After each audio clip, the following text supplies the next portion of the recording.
Do you often wait for inspiration before you create? Do you feel like you have to be ready before you take action? Well, I have been like this for most of my life. And when I started my business 16 years ago, eventually I realized that it would delay me taking action and making progress on my business so much if I waited until I got inspired. And I wouldn't have been able to sustain my business for much longer if I waited until I felt ready before I took action. I mean, before I started recording this video, I didn't feel ready either, and I didn't feel inspired either. But I said, you know what? I've scheduled to make a video right now, and if I don't make a video right now, I don't know if I'll ever feel inspired and ready.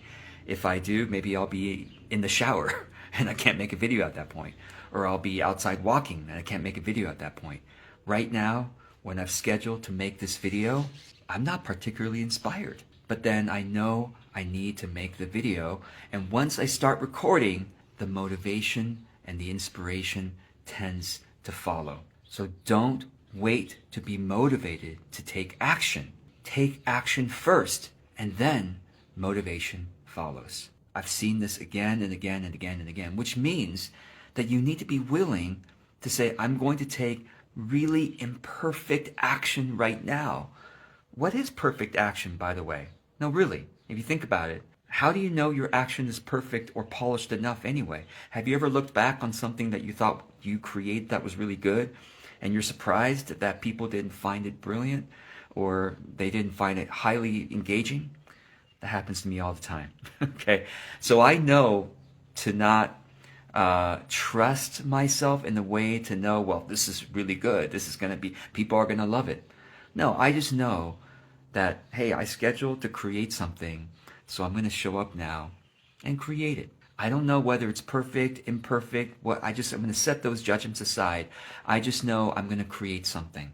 I know I'm probably not going to feel inspired, probably not going to feel ready, but I'm going to show up and create something. Now, I did some planning in advance. I had some idea of what I'm going to say, but I didn't rehearse it as much as I could. I didn't pre-produce this as much as I probably wanted to. I did what I could in the time allowed, and then I showed up and simply started to record. And I encourage you to do the same thing with whatever it is you need to do to move your business forward. Whether it's writing a blog post, recording videos, preparing a launch, reaching out to a potential client, doing some strategic planning, whatever it is that you need to do, just know that you probably won't feel the adequate motivation before you start doing it. And then the secret is, once you start doing it, setting aside, I'm doing this right, I'm doing this wrong, I'm doing it however I know I need to do it right now. That's all. I'm just doing what I need to know, what I know I need to do right now. That's all. I'm going to learn more in the future for how to do this better. But right now, what I know how to do is this. You show up, you do it, and guess what? Sometime 10 minutes later, 15 minutes later, maybe 30 minutes later, you'll find yourself in some kind of flow that wasn't there before you started. I find this all the time.